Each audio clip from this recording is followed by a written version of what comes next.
Singapore is a food paradise, but what if I could only eat food grown locally? Would it just be eggs and salad?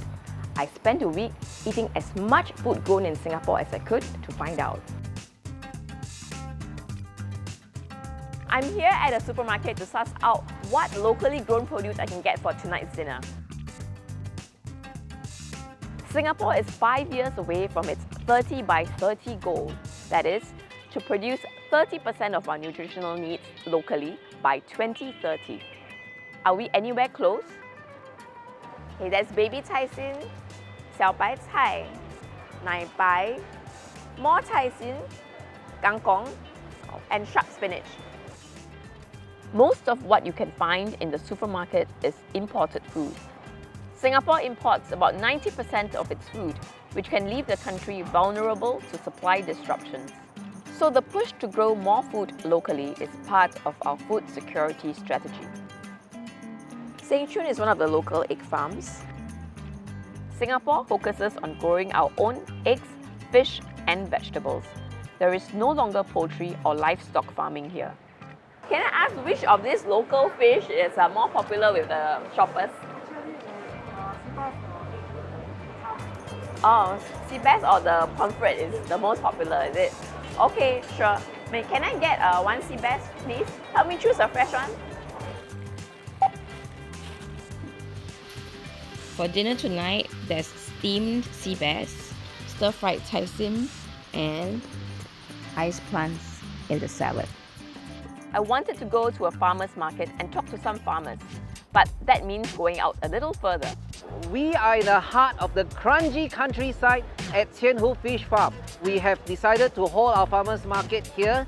We have a total of 13 farmers today. We want to serve the people, give them the freshest, best local produce.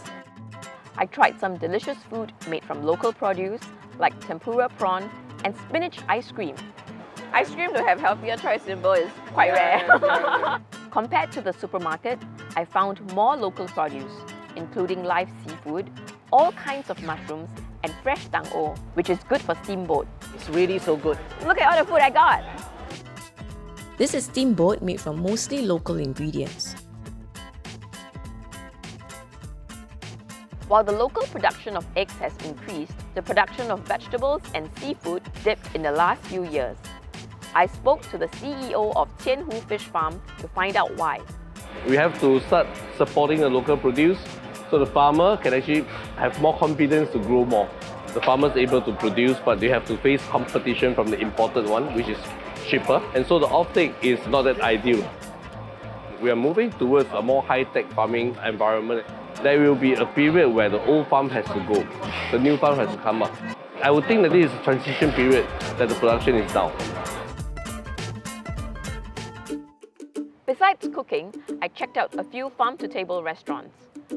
We don't have a wide variety of produce, so there aren't places that use only Singapore ingredients. It's day 3 of my challenge and we're having lunch at Bollywood Farms. Most of the vegetables here you see in these dishes come from the farm or from the neighbouring farms in this area.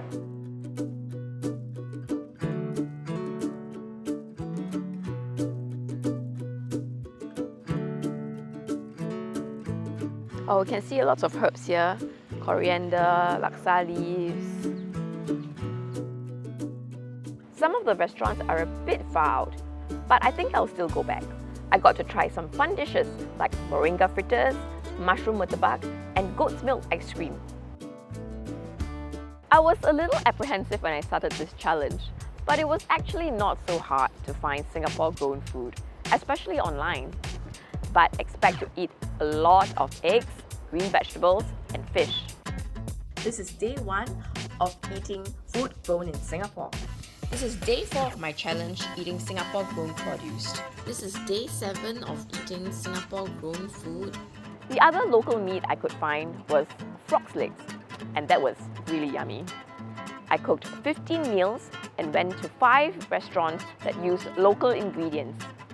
So you can survive on a diet of mostly Singapore produce, especially if you're pescatarian. But there's just so much choice, you don't have to. Singapore actively diversifies where we import our food from so as to mitigate any disruptions in our food supply. Ultimately, space constraints and high costs mean that 30 by 30 may be more of an aspirational goal.